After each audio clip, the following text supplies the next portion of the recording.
A short history of Mike's Meat Market. Hello, everyone. I'd like to tell you a story about my fraternal grandfather, Mikhail Caprio. He arrived at Ellis Island on July 22nd, 1913, on board the SS Ancona. I'd like to share some of my family history and provide you with a wonderful story of family and life on Wooster Street in the early part of the 20th century. My grandfather, Mikhail Caprio, was born in Santa Maria a Vico, Caserta, Italy. His desire to travel to the United States came shortly after learning the love of his life, Maria Carmela Squeglia, had suddenly left Italy to travel and live in New Haven, Connecticut. Carmela's decision to travel thousands of miles from her homeland came when one of her older brothers fell ill and could not use his paid passage the brother had worked so hard to obtain. Carmela felt she should not forfeit the ticket, but rather go to America and see what it's all about. A determined Mikhail saved, and after 2 years was able to secure the funds for his own passage to the United States of America. Of course, Carmela was pleased to see Mikhail, and their relationship blossomed. They were married in 1915 at St. Michael's Church on Wooster Square Park. The newlyweds lived at 70 Chestnut Street, New Haven. Mikhail worked as a butcher with local slaughter and meatpacking companies. After several years, Mikhail opened his first Mike's Meat Market store at 157 Wooster Street in 1921. This location is the current site of Frank Pepe's Pizzeria.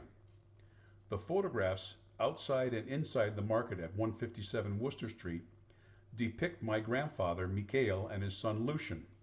My uncle Lucian was close to 12 years old in this photo.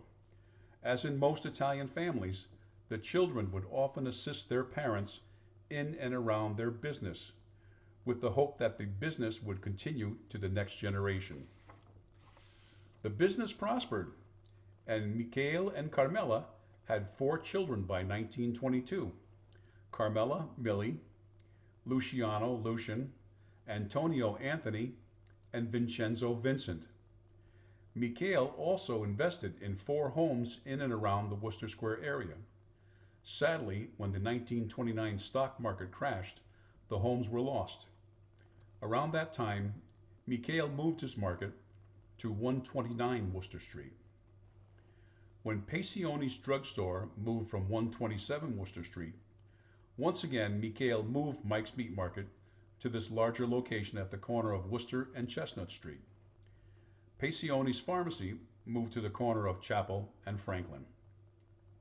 A 5th child, a son, Michael, was born in 1932 to Carmela and Mikhail.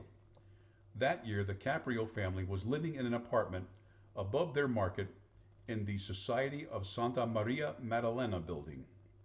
Mikhail would often tell his children stories of Santa Maria a Vico, the town where he and Carmela grew up. He dreamed of returning to his hometown and purchasing the Cantina Luciano. The tavern was described as having 101 steps down inside the mountain to the wine cellar. Imagine how disappointed he was when Mikhail learned that the money he had been sending to his family for the purchase was not used for the cantina, but to assist the family during the Depression in Italy. He was very bitter about this loss and refused to have further contact with his brother in Italy going forward. In 1933, Mikhail and Carmela became U.S. citizens. As their sons grew, they became more involved with working in the market. Lucian, the oldest, then Tony, Vincent, and eventually Michael, the youngest. They would all become meat cutters. Tony Caprio enjoyed amateur boxing when he was a young man, and he was extremely strong with hands of steel. He won most of his fights by knockout. He quit boxing one day, fearing that he would seriously hurt or even kill an opponent. Tony joined the New Haven Fire Department and remained in active duty until he retired. I've often heard the story about the young boy who managed to get his head stuck in the iron fence around Evergreen Cemetery. The fire department was summoned and called for a hydraulic jack to spread the bars. When Tony arrived, he grabbed the bars with his bare hands and pulled them apart, freeing the boy's head. Yes, he was very strong. When the United States entered the war after the attack on Pearl Harbor in 1941, son Vincent enlisted in the Army and Anthony in the Army Air Corps. Many other young men from the Wooster Street neighborhood also enlisted, but not all came back. Oldest brother Lucian and youngest brother Michael continued to work in the store until the boys came home. Business prospered in the late 1940s and 50s. In the early 50s, Michael also served in the Army during the Korean conflict. Most businesses on Wooster Street bartered for their goods. For example, Libby's pastry shop, the Delamura family, would receive a meat order on a Saturday night. One of the boys would exchange the order for a box of cookies, pastry, or if it was someone's birthday, a cake to celebrate. If there was a balance due for either business, that person would pay the other. Wooster Street also sported quite a few characters, and everyone had a nickname. All the boys in the meat market were called Butch, regardless of which son it was. Another frequent visitor to the market was Shellhorn. He booked numbers, a type of gambling most folks will recall from any Italian neighborhood. One day, Shellhorn came running into the store, past the counters, and headed for the bathroom in the back of the shop. Members of the New Haven Police Vice Squad gave chase through the store, slipping and almost tripping on the sawdust-covered floors as they followed to the rear of the building, only to discover Shellhorn emerging from the washroom, smiling with his hands held high. He had enough time to dispose of the tiny slips of tickets that he had hidden in his hat band, shirt pockets, and shirt and pants leg cuffs. My grandfather, Mikhail Caprio, passed away in October of 1952. I was born several months later to my parents Vincent and Rose. My parents named me for my father's father, as often was the custom in Italian families. We lived across the street from the market at 112 Wooster Street, and then moved to the annex by the time I was 3 years old. When I was 7, I also started working at the market, continuing the tradition of our family. Whenever I was not in school, you would find me at Mike's Meat Market, alongside my dad. I learned to help with some of the simpler tasks of cleaning and making breakfast on the small 2-burner gas stove at the back of the store. I'd put on my apron, make a pot of perk coffee, and cook bacon and egg sandwiches for the men working at the front. Even toasted the bread on a gas stove with a small relic teepee-type toaster that sat on top of the open flame. I served them their prepared breakfasts and hot coffee at their respective workstations. They would take a bite and continue to work.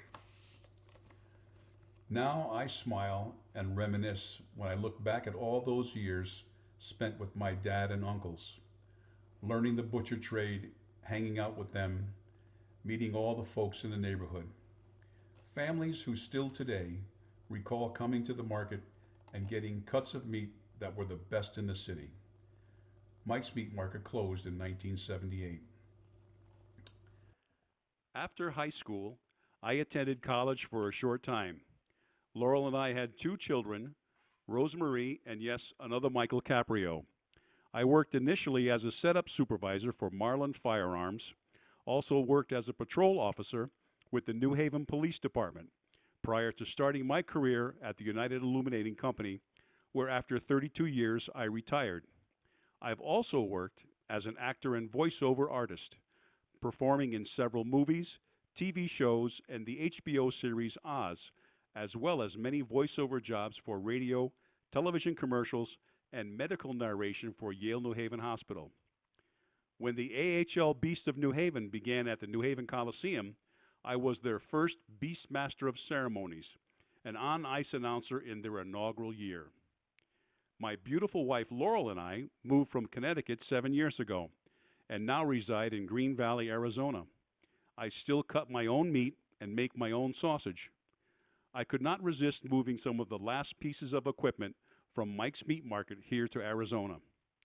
Many of our Arizona friends and family have now enjoyed my traditional cooking and entertaining in the Napolitano style. Thank you for listening.